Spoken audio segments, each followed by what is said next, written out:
Imagine a knock at your door. Not a text message. Not a notification. A real knock. Outside stands someone who has traveled for hours through freezing rain. Their clothes are wet. Their hands are numb. They are tired, hungry, and uncertain whether you will let them inside. You do not know exactly what they want. You do not know how long they will stay. And in another age, you might not even know whether they are a friend.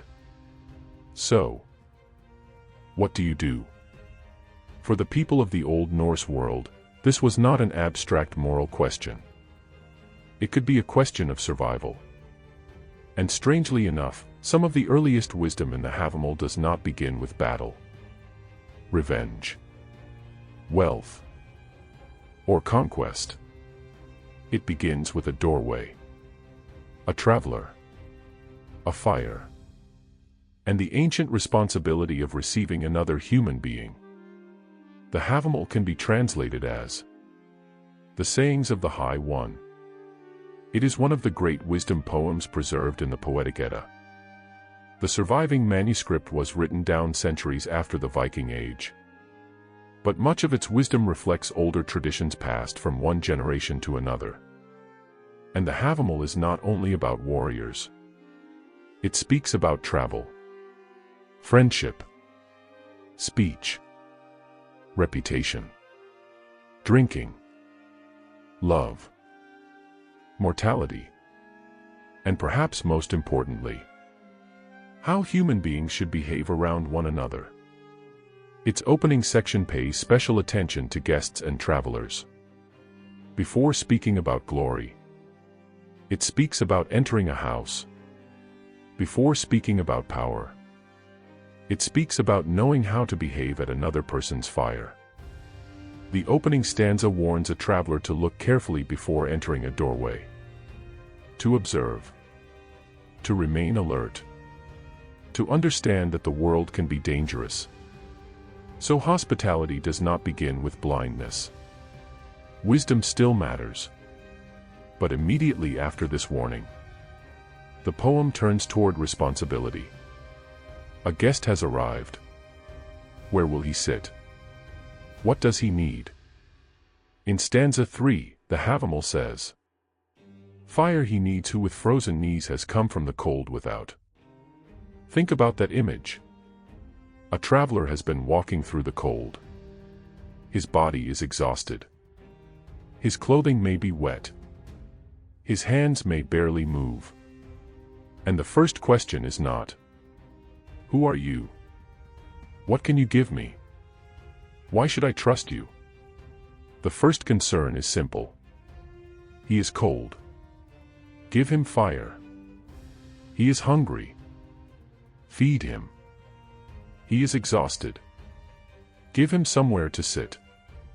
Before philosophy comes warmth. Before judgment comes shelter. Before conversation comes recognition of another person's immediate need. That is the first great lesson of Viking hospitality. Notice what the person in front of you actually needs. Today, when we hear the word hospitality, we might imagine hotels, restaurants, large dinners, beautiful guest rooms, or expensive food.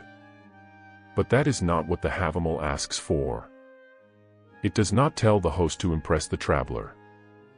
It does not demand luxury.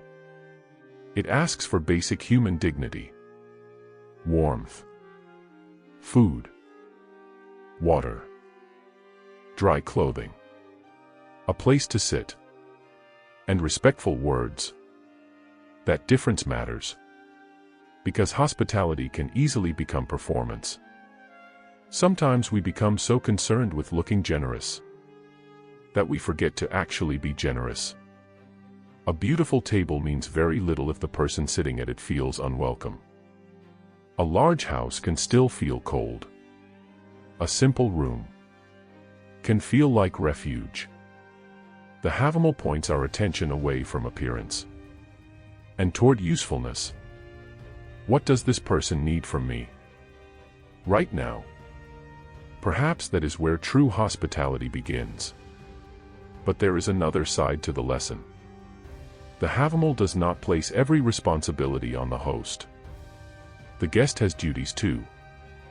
A wise traveler watches, listens, avoids foolish boasting, does not drink beyond reason, does not assume that another person's home belongs to him. There is balance. The good host does not humiliate the guest, and the good guest does not exploit the host. Hospitality works because both understand limits. This is important. Opening your door does not mean abandoning judgment. Giving someone food does not mean giving them control over your home. Kindness and boundaries are not enemies. In fact, kindness often survives because boundaries exist. There is a host. There is a guest. And respect must move in both directions. To understand why this mattered so much, imagine traveling through medieval Scandinavia. Long distances separated settlements. Weather could change quickly. Journeys crossed mountains, coastlines, valleys, and open water. There was no hotel reservation waiting on your phone. No heated car. No highway rest stop 20 miles ahead. A traveler might depend entirely on the willingness of another household to offer temporary shelter. Hospitality was not simply politeness. It was part of the invisible structure that allowed people to travel through a dangerous world. One household might shelter you today. Tomorrow, someone from that household might be traveling through another valley. And in a society where personal reputation mattered deeply, people remembered. They remembered the generous host. They remembered the arrogant guest. They remembered who shared food when times were difficult. And they remembered who closed the door. Hospitality could turn a stranger into an acquaintance into an ally, and repeated acts of trust into friendship. An open door could become the beginning of an entire relationship. But there is something even deeper here. When someone enters your home, they enter a world that you control. You know where everything is. You know the rules. You recognize the faces. You understand the jokes. You know what is expected. The guest does not. For a moment, the guest is vulnerable. Good hospitality reduces that vulnerability. It quietly says, "You may rest here. You will not be mocked because you are unfamiliar with this place. You do not have to prove yourself before receiving a cup of water. While you are under this roof, you will be treated with dignity." There is quiet strength in that attitude. Because generosity is easy when we already love someone. The real test begins when we do not know them well. And this brings us to our channel's perspective. The deepest lesson of Viking hospitality is not simply invite more people into your home. It is something broader. Become the kind of person around whom others do not have to remain permanently defensive. A modern doorway is not always made of wood. Sometimes your doorway is a conversation. Sometimes it is your workplace. Sometimes it is a family dinner. Sometimes it is the first 5 minutes after someone joins your team. Every environment has insiders and outsiders. The insider understands the language, the habits, the jokes, the expectations, the unwritten rules. The newcomer does not. Hospitality means using your position as an insider to reduce another person's uncertainty. Not to control them. Not to show your superiority. But to give them enough stability to stand on equal ground. And this ancient principle has a very practical use today. Imagine that someone starts working at your company on Monday morning. You have worked there for 5 years. They have worked there for 5 minutes. You know which meetings matter. You know who actually makes decisions. You know where the important documents are.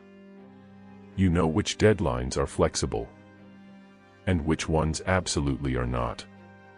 You even know that when your manager says, "Interesting idea," it may actually mean, "We are not doing this."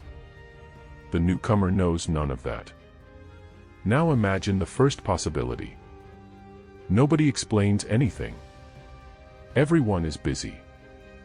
The new employee receives a laptop, several automated emails, and invitations to 12 meetings. Whenever they ask a question, someone says, "It is in the documentation." Technically, nobody has treated them badly, but nobody has welcomed them either. Now imagine something different. You spend 20 minutes with them. You explain who does what. You show them where the important files are. You tell them which meeting they probably do not need to attend. At lunch, you invite them to sit with your group. And before the day ends, you say, "If anything here seems confusing, ask me. A lot of this place only makes sense after you have been here for a while." That is hospitality. No feast. No heroic sacrifice. No grand speech. You simply noticed that someone was standing in the cold, and you gave them a place near the fire. The Havamal still feels relevant because this situation never disappeared. Only the landscape changed. But there is an uncomfortable question. What happens when someone abuses your kindness? What happens when the guest becomes demanding? What happens when generosity is mistaken for weakness? The Havamal is not naive about human nature. Its advice contains caution alongside generosity. Observe. Keep your wits. Listen carefully. Do not become foolish through drinking. Do not reveal everything simply because you have been welcomed. Ancient hospitality existed in a world where trust mattered. Precisely because danger also existed. So the lesson is not trust everyone. And it is not distrust everyone. It is something more difficult. Remain wise. Without becoming cold. Remain generous. Without becoming careless. Maintain boundaries. Without becoming cruel. Modern culture often pushes us toward extremes. Either protect yourself from everyone, or believe that boundaries make you selfish. The Havamal offers another possibility. You can have a door that opens, and still have a door. And there is one final reason hospitality matters. Roles change. Today, you are the host. Tomorrow, you may be the traveler. Today, you understand the room. Tomorrow, you may walk into a place where you know no one. Today, you may have food, confidence, connections, and security. Life can rearrange all of those things faster than we expect. The ancient traveler standing outside the hall understood something modern comfort sometimes allows us to forget. None of us is completely self-sufficient. At some point, every strong person becomes dependent on the generosity of another. You may need directions, an introduction, a job opportunity, a conversation, a place to sleep, or simply someone willing to listen. When everyone else has left, hospitality is not charity from the strong to the weak. It is recognition of a shared human condition. We are all hosts sometimes, and we are all guests sometimes. 1,000 years ago, a traveler might have approached a hall with snow on his shoulders and ice around his boots. He did not need the owner of the hall to impress him. He needed warmth. And perhaps that is why this ancient image still speaks to us. The world does not suffer from a shortage of impressive people. It suffers from a shortage of places where people can lower their guard. A good host creates one of those places. Not forever. Not without judgment. Not without boundaries. But long enough for another human being to recover from the road. The old wisdom is simple. When you are the traveler, enter with humility. When you are the host, remember the cold outside. And when someone arrives at your door, do not begin by asking how impressive your house looks. Ask yourself, do they need a fire?